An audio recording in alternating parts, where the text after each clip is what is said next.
like to thank all of you who are watching us by way of computer today as we are streamed live by our friends at Comcast. Building a better relationship with your children starts with what our next guest calls the best kept secret in communication. She's the author of Trusting You Are Loved, Practices for Partnership. Francine Epstein joins us right now. Good to see you again. Oh, it's a pleasure to be back. Thank you. So what is the best kept secret in communication? Well, as far as I'm concerned, it's listening. It is the most powerful tool that we have. You know, when you hear communication, people think about speaking. Right. But really the power is in our listening. It seems so obvious, but so few people seem to be good listeners.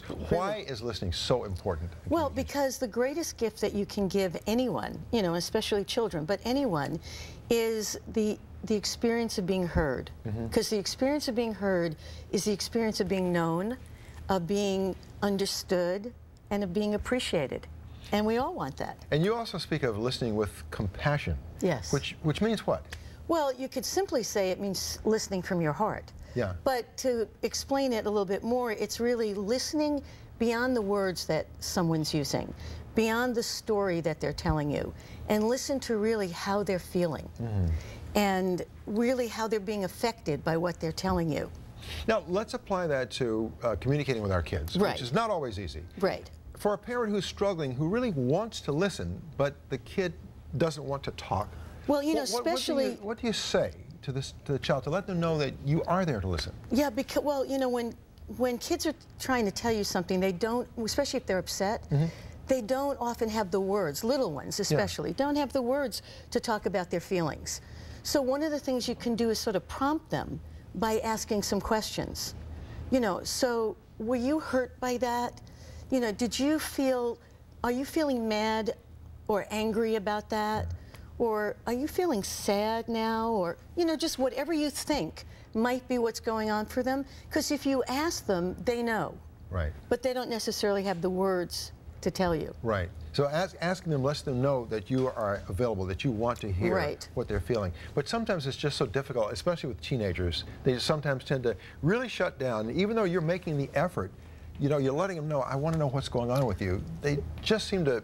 Well, with teenagers, I wouldn't ask questions as much. I mean, we try, but, you know, it sort of feels like pulling teeth. Yeah, yeah. Really, when they do speak, it's really about listening to not what they're saying, but to be able to hear how they're feeling so that you can speak to that.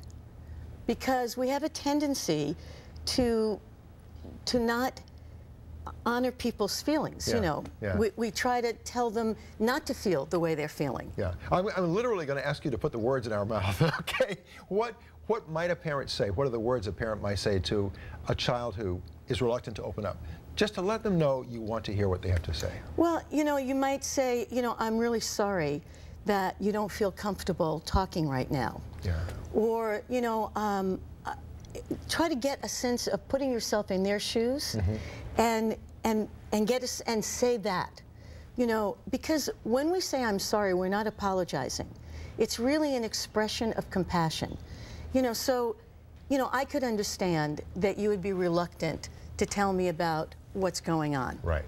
That kind of thing. You're actually letting them know that you know how it is for them. Right. Even without them saying it, rather than making them wrong for not saying it. Now, you have a great example for communicating with younger children, the nightmare example. Yeah. Tell us about that. Well, you know, we so frequently we come from a good place as parents, and we want to soothe kids and have them not feel upset when we think they're upset. So if a child wakes up in the middle of the night and they're screaming and they're crying and they're having this nightmare, we'll go in and we'll show them that there's nothing to be afraid of. You know, we'll put the light on, we'll look under the bed, we'll open the closet, we'll show them there's nothing to be afraid of. What that does is now not only are they afraid, but now they're wrong for being afraid. We've invalidated the feelings that they're having because they are afraid. Yeah. So we need to acknowledge that they're afraid. Listen to their fears. Yeah. Oh, there's that word again. Listen. Well, because what you want to say to them is something like, I bet that was really scary. I'm so sorry you were frightened. So that they know that it's okay for them to feel the way they're feeling. And these principles of listening that you're offering us apply to all relationships, not just with our children. All relationships. I mean, after all, how effective has it ever been to tell anyone, look, don't worry. There's nothing to be upset about. You shouldn't be upset. Yeah. I mean, you can tell people don't be upset, but if they're upset, they're upset. Right. And people feel the way they feel. And what we need to do is honor their feelings. Now, you've given us some good things to tell the other person in the relationship that we want to listen. What's something we can tell ourselves to remind ourselves to be good listeners?